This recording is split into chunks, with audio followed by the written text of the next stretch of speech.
Nós estamos, irmãos, numa série de sermões que são 5 encontros com Deus de clamor nesse novo ano em favor da nossa família. Então até agora o primeiro foi clamando pela saúde da família, depois pelos sonhos, pela vida financeira na semana passada, hoje pela proteção da família e no próximo domingo, o último dessa série, clamando pela vida espiritual da nossa família. E o objetivo, só para deixar claro para você, da nossa igreja com essa série é estruturar bem esse ano. Não tem aquele negócio que as pessoas dizem que querem começar com o pé direito? Então nós não começamos com o pé direito, a gente entra com o corpo todo e com a presença de Deus, amém, irmãos? Entrar só com o pé é um problema, eu quero entrar com tudo, e entrar com tudo é com a bênção dele. Então de que jeito que a gente entra assim?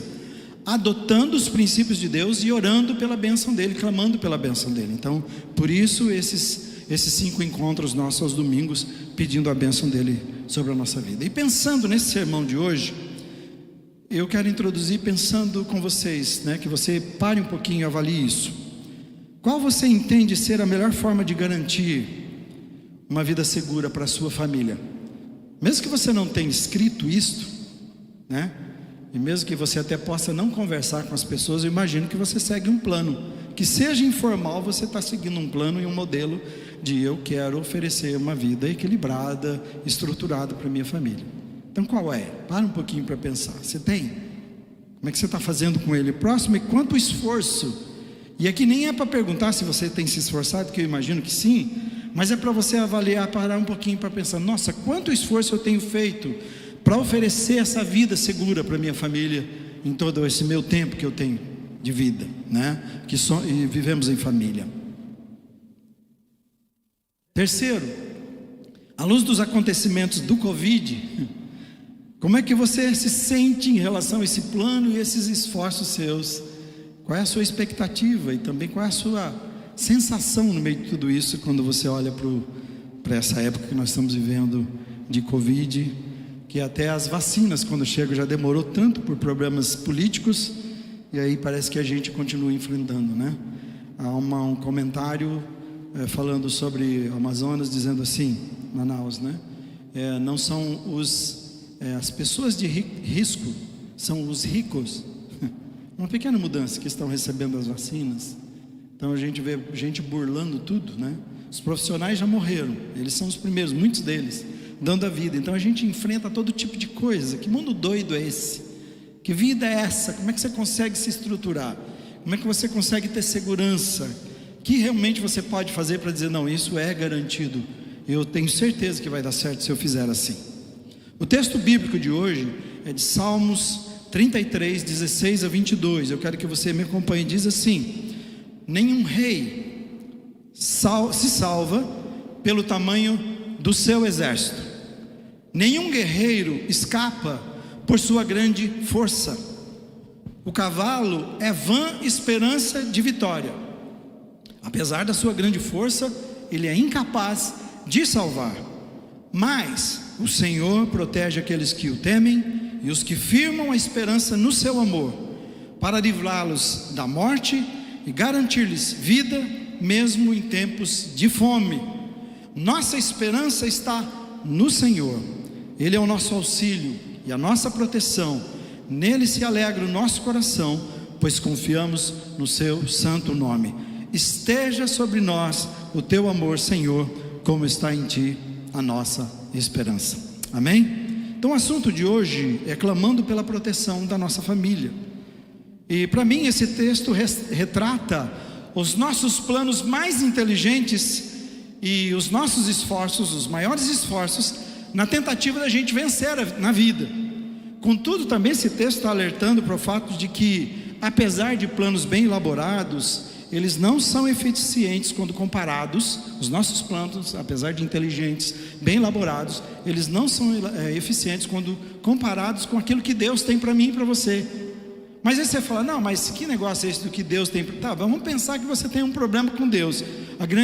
O grande problema aqui, e que a gente deve pensar é o seguinte: então, esse mundo doido como é, então, e traiçoeiro como tem sido, onde muitas pessoas confiaram as suas vidas e investiram as suas vidas e se deparam com isso, onde nenhuma tecnologia, nem o homem mais capaz, nem o país mais forte do mundo, a nação mais forte, consegue ter uma resposta definitiva para um problema que a gente pode considerar, não que ele seja simples, mas se a gente pensar dentro de tantas coisas, um problema tão pequeno. Então esse texto fala que por mais que a gente invista tudo que somos e podemos, pega a pessoa mais capaz e mais inteligente, o plano melhor, mesmo assim ele falha num mundo imperfeito como o nosso. 3 ilusões que você precisa evitar à luz desse texto que eu tenho entendido de Deus. Primeiro, fale comigo, não se iluda pelo que você pode fazer por si mesmo. Não se iluda pelo que você pode fazer. O problema é que nós nos iludirmos com o que podemos fazer para a nossa vida, para a nossa família, através da força, através da capacidade pessoal.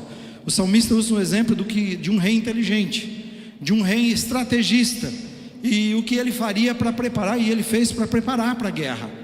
Então esse rei que juntou todos os mais inteligentes, os melhores seus, chegou ao seguinte: formaria um grande exército, e foi o que ele fez. Prepararia o melhor exército, prepararia também guerreiros extremamente fortes, providenciaria os melhores cavalos de guerra, e aí nos nossos dias pensando nos aviões de guerra, e ele faria o melhor que um rei poderia fazer para enfrentar e vencer a guerra. E o erro para mim não está na estratégia e nem na preparação. Deus nunca está contra isso. Não fica com essa ideia de quando a gente fala descansar em Deus, que é assim, vai para casa, você põe a sua criatividade, o seu cérebro em off e fica esperando alguma coisa cair no colo. Não é disso que está dizendo. Deus não está contra estratégias, Deus não está contra planos eficientes. Nós precisamos, a igreja precisa, sua vida precisa, a família precisa. O erro está no fato de nós fazermos essas coisas e nos comprometermos tanto o nosso tempo, a nossa vida e os nossos recursos, e nós colocarmos Deus para escanteio. E aí é sobre isso que o texto está nos alertando. Coloca Deus em escanteio nos nossos planos, naquilo que nós estamos fazendo. Mas você pode dizer assim: pastor, eu não coloco Deus em escanteio na minha vida. Deixa eu dizer uma coisa: a gente coloca Deus em escanteio nem porque está planejando, nem porque está com raiva de Deus. Vou te falar o que me parece quando eu olho para as nossas vidas, é a minha experiência, olhando e com a igreja e com as pessoas, você fala, eu não faço. Sabe quando nós colocamos Deus em escanteio na nossa vida? Primeiro, quando não nos encontramos diariamente com Ele, na leitura, na meditação, na oração. Eu estou colocando Deus em escanteio. Eu estou dizendo assim: eu posso passar esse dia sem você. Você fala, não, mas Deus está comigo. Tem certeza? Deus está falando assim: se você me buscar, você vai me achar. Deus está dizendo, essa é a condição que ele coloca. Se você se aproximar de mim, eu vou na sua direção. Ele está dizendo. Então é disso que eu estou falando. Nós colocamos Deus para escanteio todos os dias, quando nós conseguimos passar esse dia sem ir primeiro para a presença dele. Também quando nós tomamos as nossas decisões sem submetermos a apreciação e aprovação dele. Nós fazemos primeiro e depois, se der errado, a gente fala com ele. Mas se for legal, a gente fala, eu estou bom, olha como eu sou capaz. E nós continuamos andando sem colocar Deus como prioridade, como primeiro na nossa vida. Para mim, o plano de Deus na criação, vocês estão assistindo aí, Gênesis, eu peguei alguns pontos, achei interessante, algumas coisas bem especiais. Foi bom, a gente sempre vê Adão e a queda e pula, e a gente não para imaginar algumas coisas que eles viveram. Mas é importante aqui, o plano de Deus na criação era de todos os dias, é assim que ele fez. Ele fez um paraíso, ele fez um jardim tão especial, e no seu plano, além de tudo legal que ele põe lá, ele planejou, todas as tardes a gente vai bater um papo. Todas as tardes eu virei aqui, eu vou passar aqui e a gente vai conversar. Então, sentar com Adão e Eva, conversar com eles, se relacionar com eles, esse era o plano. Fazer parte da vida de Adão e Eva diariamente, esse era o projeto de Deus. Eu vejo nos 40 anos no deserto, quando Deus define da seguinte forma: eu coloquei vocês lá e deixei vocês passarem por tudo que vocês passaram com um objetivo, de novo, para levar de volta para aquela experiência do jardim. E você pode ver que Deus diz assim, que Ele alimentou 2 milhões de pessoas, mais de 2 milhões, 40 anos, dando água, comida, cuidando das sandálias, né, da saúde, da proteção, E ele diz assim: meu objetivo era dizer para vocês, fazer vocês entenderem que quando faltavam as coisas, e eu supri essas coisas, e eu fiz isso por 40 anos, ninguém morreu de sede, de fome, ou doente nesse lugar, ou com roupas estragadas. Até com isso ele se preocupou para ensinar a vocês que não só de pão vive o homem. Então ele colocou num lugar onde eles não podiam fazer muitas coisas, para que eles pudessem olhar para Deus e entender: puxa, Deus realmente quer que eu viva com Ele cada dia, e Ele com a gente. Ele quer que eu entenda que Ele pode tudo pode todas as coisas na minha vida. Não só de pão vive o homem, mas da palavra que sai da boca de Deus. Então todos os planos e estratégias humanas se tornam inúteis e ineficazes, é isso que Deus está tentando nos ensinar, quando feitos sem Deus. É disso que ele está dizendo, é isso que ele está afirmando. Os versículos 16 e 17, leia comigo, diz assim, vamos ler juntos? Nenhum rei se salva, bem forte, pelo tamanho do seu exército. Nenhum guerreiro escapa por sua grande força. O cavalo é vã esperança de vitória, apesar da sua grande força, é incapaz de salvar. A luta do Espírito Santo comigo e com você é de quebrantar, é de humilhar o nosso coração da autossuficiência. Por isso Deus deseja um coração quebrantado, diz um coração contrito, um coração humilhado. Diz que um coração assim Ele não rejeita. Mas quando nós somos autossuficientes, quando nós cremos nos nossos projetos, nos nossos planos, e por favor creia, porque se você não crer nos seus planos, você não vai chegar em lugar nenhum. Se você não lutar por eles e com todas as suas forças, você não vai chegar em lugar nenhum. Mas a questão não é essa. Tenha certeza que é um plano que você submeteu a Deus, e que é um plano inspirado e abençoado por Deus. E aí então você pode ir, e Ele diz assim: eu estarei com você. Amém? Então não se iluda pelo que você pode fazer por si mesmo. Ande diariamente e siga aquele que pode fazer infinitamente mais do que tudo o que pedimos ou pensamos. Segunda ilusão que você precisa evitar. Vamos falar? Não se iluda pelo que as coisas que você conquista pode fazer por você. Eu acredito que eu posso fazer coisas, e por isso luto. Agora eu acredito que as coisas que eu consegui, nelas estão a minha esperança e a minha segurança. Eu já disse, tudo nesse mundo é transitório, é falível, é limitado, é traiçoeiro, e você não pode se esquecer disto. Eu penso que esse momento está dizendo isso para a gente. É disso que a palavra de Deus se ocupa, nos alertar em cada uma das suas páginas. Quando você vai para a palavra de Deus, Ele está dizendo assim: a sua vida não se resume a essa. E Paulo chega a dizer: se você colocar a sua esperança, aí agora falando para cristãos, se você colocar a sua esperança nesse mundo, falou assim, você é um dos mais miseráveis que pode existir. Por quê? Se eu sou cristão e coloco a minha esperança nesse mundo, eu vou sofrer, eu vou enfrentar um monte de coisa, e esse mundo não tem nada para oferecer. Então falou assim: a nossa esperança, então abra mão dessas coisas, coloque a sua esperança na eternidade, e então você realmente vai poder experimentar o melhor da vida, porque aqui é assim, é um lugar imperfeito, com respostas e resultados imperfeitos, sempre, sempre. Por isso eu preguei no domingo passado, você tem que escolher riqueza ou honra. Tem pessoas que têm que vender a honra para ter riqueza, e a vida longa, venderam a vida para ter vida longa, venderam a felicidade para ter riqueza. E de novo, se você é rico, Deus te abençoe, e nós lutamos por isso e queremos que a nossa igreja seja. O problema não é esse. O problema é quando nós colocamos essas coisas, Ele está dizendo, como a nossa esperança. A orientação da Bíblia nos versículos 16 e 17 que nós já vimos, agora com outro enfoque. Lá era o homem fazendo, agora é o homem confiando nas coisas que fez. Qual que era? O tamanho do exército. Ele diz: não pode salvá-lo. Seu exército é grande demais. E se a gente olhar para a palavra de Deus, você vai ver a história de Gideão. Gideão, ele tem milhares de pessoas com ele no seu exército agora, para lutar contra os filisteus. E o que Deus faz? Não, diminui. Foi diminuindo. Foi tanto que não sobrou ninguém do tamanho de um exército de milhões de pessoas e armas. E se você lembrar o que aconteceu, ele nem pôs uma mão em nada. Deus colocou um sonho à noite, eles estavam dormindo, e colocou um sonho no coração daquele exército. E a hora que Gideão e o seu povo tocou a trombeta, eles se levantaram, se viraram contra o outro, pensando que era o inimigo, de tanto susto que estavam, tão apavorados que eles se mataram. E o exército pequenininho, de algumas pessoas só tinha que olhar.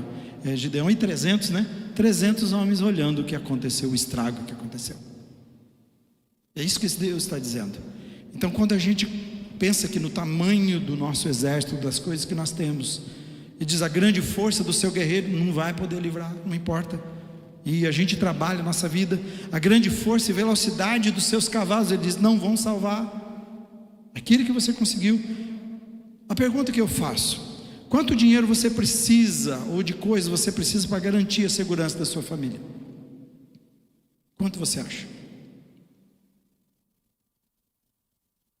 Quantos investimentos você precisa fazer para garantir o futuro dela?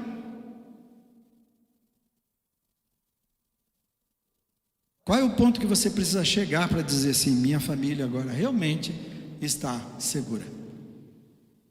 Tem? Essa mesma confiança arrogante que a gente tem, que o homem tem, Jesus citou em Lucas 12, 16 a 21, ele falou assim: então lhes contou uma parábola. A terra de certo homem rico produziu muito bem, e ele pensou consigo mesmo, o que eu vou fazer? Não tem onde armazenar minha colheita mais, está tudo cheio. Então ele disse, já sei o que vou fazer, eu vou derrubar os meus celeiros, construir outros maiores, e ali guardarei toda a minha safra e todos os meus bens. E ele foi mais longe, eu direi a mim mesmo, direi a minha alma, olha, você tem grande quantidade de bens, armazenados para muitos anos, descansa, coma, beba, alegre-se, curta a vida. E versículo 20 dizendo, contudo Deus lhe disse, insensato, esta mesma noite lhe será exigida a sua vida, então quem ficará com o que você preparou? Assim ele diz assim, assim ele diz, acontece com quem guarda para si riquezas, mas não é rico para com Deus. Para mim, irmãos e amigos, irmãs, você que está aqui, você que está nos assistindo online agora, é Deus, o vírus para mim é Deus chamando a nossa atenção para essa realidade. Qual a realidade? De que não há riqueza, não há segurança, não há o que eu e você possamos fazer, por mais de estratégico e inteligente que sejamos, nesse mundo que possa garantir a nossa segurança, a nossa verdadeira segurança, não há. Ele está dizendo, se há uma riqueza que você e eu devemos buscar, primeiramente, acima de tudo, seja rico para com Deus. A questão minha e sua na vida não é o que as pessoas dizem do que nós já conseguimos, que é legal isso, consiga mesmo, mas a questão é você olhar para Deus e perguntar, como é que está a minha situação com o Senhor? Eu sou um mendigo espiritual na sua presença, ou sou um homem forte espiritualmente? Quem sou eu na tua presença, Senhor? No próprio texto de Lucas, mais abaixo, Jesus fala, quem é rico para com Deus? Jesus responde depois dessa parábola, e diz, aquele que busca o reino de Deus, e a sua justiça em primeiro lugar, que foi a oração da Alexandra nesse momento, colocar Deus em primeiro lugar na nossa vida. Diz, rico para com Deus é quem busca Deus e o seu reino em primeiro lugar. Quem buscar primeiramente as coisas, é só inversão, ninguém está dizendo para você não buscar coisas, porque a Bíblia diz, não só de pão vive, ele diz, você vive de pão, mas ele diz assim, quem buscar primeiramente as coisas e confiar nelas, vai perder Deus e as coisas. Você já conhece, eu já te disse isso, mas quem buscar a Deus em primeiro lugar, terá Deus, e todas as coisas serão dadas por Ele, e serão bênçãos que Ele te dará sem medida, Ele te abençoará sem medida.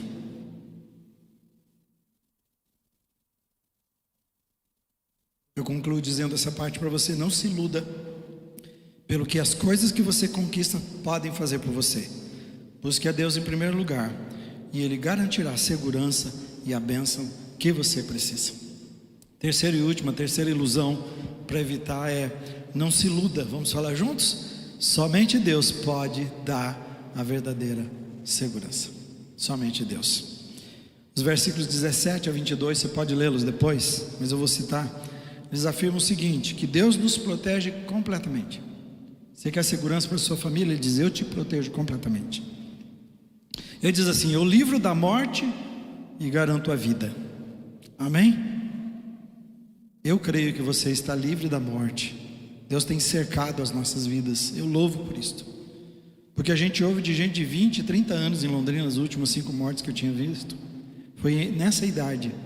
Gente com comorbidade, que eles disseram, jovens entre 20 e 30 anos, 2 dos 5 tinham morrido.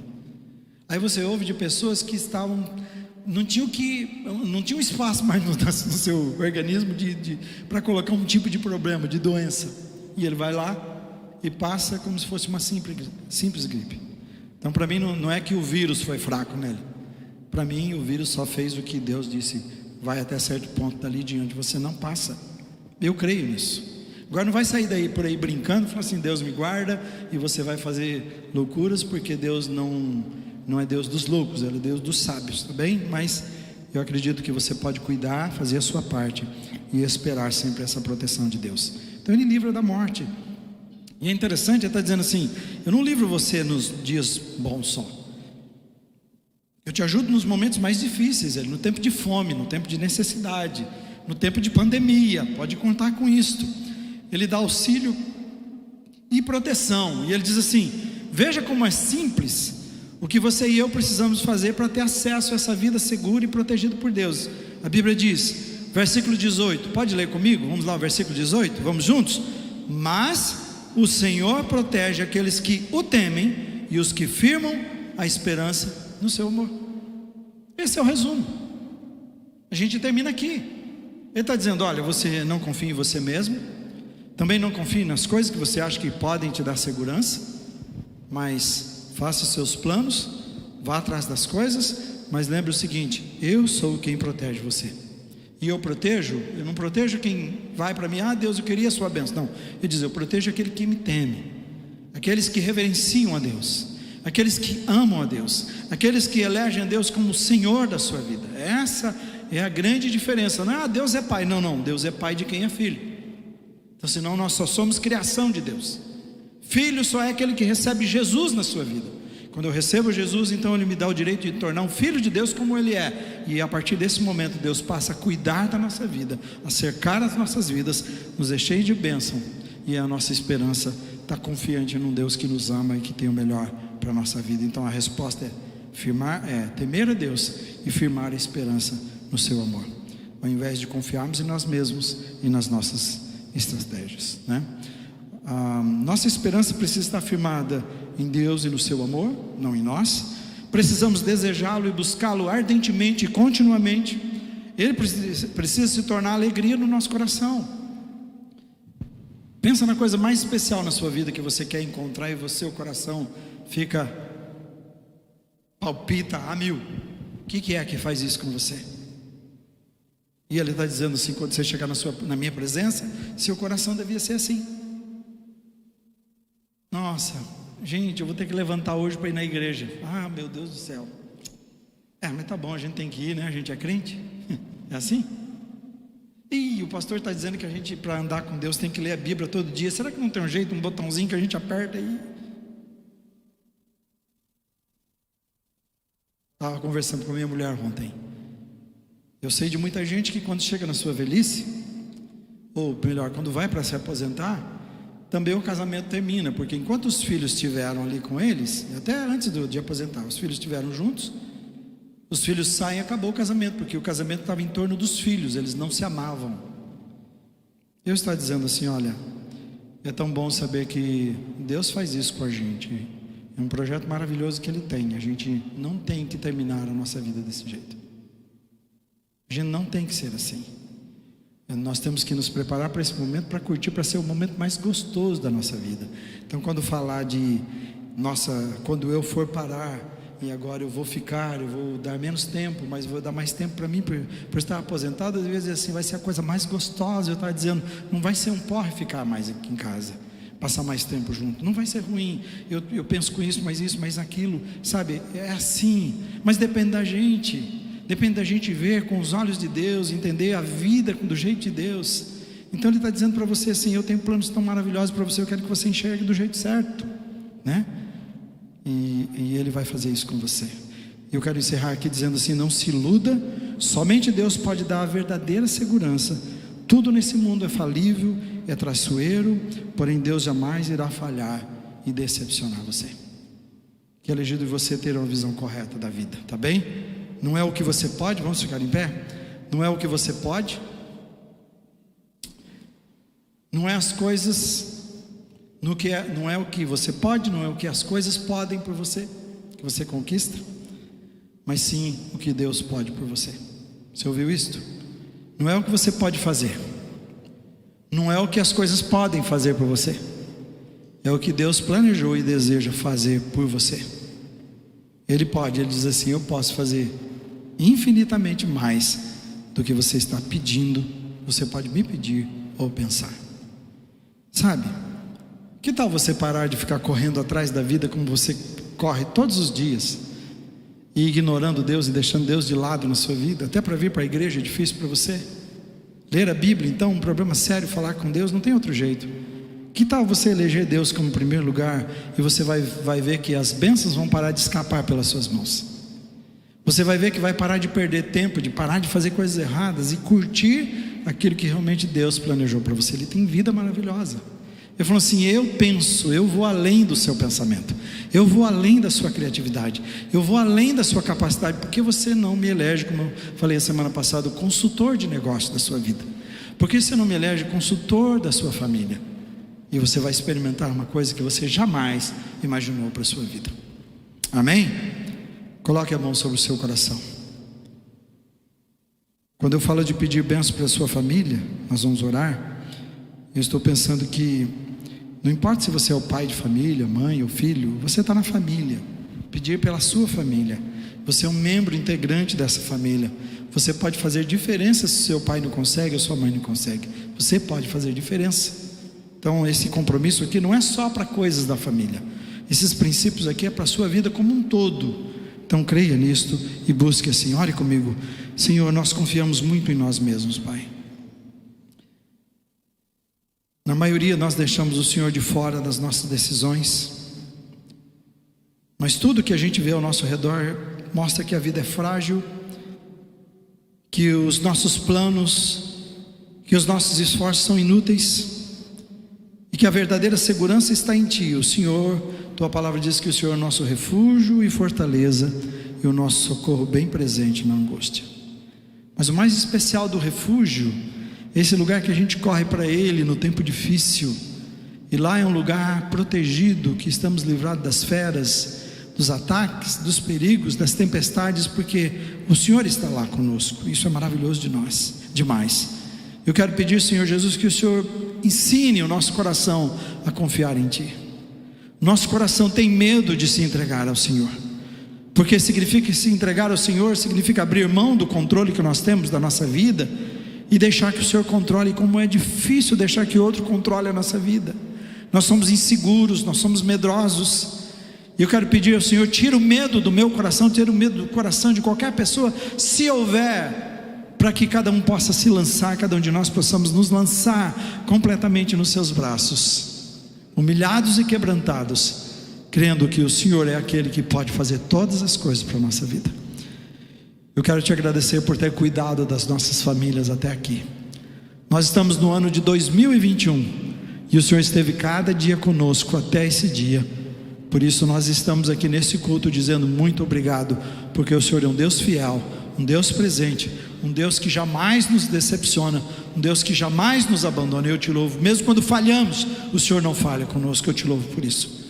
Ajuda que esse pai, essa mãe, esse filho dessa família, que essa família representada aqui, essa família assistindo agora, família que vai ver depois, quem tiver contato com esse vídeo, que possa, Senhor Jesus, olhar para Ti, encontrar no Senhor toda a força e esperança, descansar nos Seus braços e ter a certeza. O Senhor prometeu isto. O Senhor disse assim: se você me buscar em primeiro lugar e buscar o meu reino, todas as suas necessidades sou eu quem vai acrescentar. Você não precisa correr atrás, você não precisa brigar por elas, você não precisa arrancar em sua força. Eu darei a você como bênção. Ajuda o nosso coração a crer nesta verdade. Pai, derrama bênçãos sem medidas. Eu Te louvo porque essa igreja é muito abençoada, mas eu sei que o Senhor tem muito mais para essa igreja, por cada pessoa que está aqui neste dia, derrama da sua graça sem medida. Aquele que é poderoso para fazer infinitamente mais do que pedimos ou pensamos. Ao Senhor seja toda a glória, honra e louvor no nome de Jesus, para a glória de Jesus. Amém. Amém. Deus abençoe você. Uma boa semana. Eu quero pedir para você, por favor, preste atenção. E aqui são princípios que você está tendo da palavra todos esses dias. Não esqueça, não deixa passar. Então, assuma um compromisso com Deus. Pergunta: o que significa sair daqui hoje? Ouvir essa palavra, o que eu tenho de mudança para fazer na minha vida? O que o Senhor deseja fazer, Senhor Jesus? Se não, querido, é mais uma palavra que entra por aqui e sai por aqui, porque encontrou um coração duro, um coração petrificado. Peça ao Senhor Jesus um coração de solo fértil, onde a semente cai e a palavra de Deus floresce e frutifica, e a sua vida é grandemente abençoada. Amém? Diga assim: eu sou abençoado por Deus. Amém? Você sabe por que você é abençoado por Deus? Porque Jesus te abençoou. Não é nem pelo que você fez, é pelo que Jesus fez por você. Você precisa crer nisto e andar nessa bênção. Boa semana, vamos aplaudir Jesus e encerramos aqui.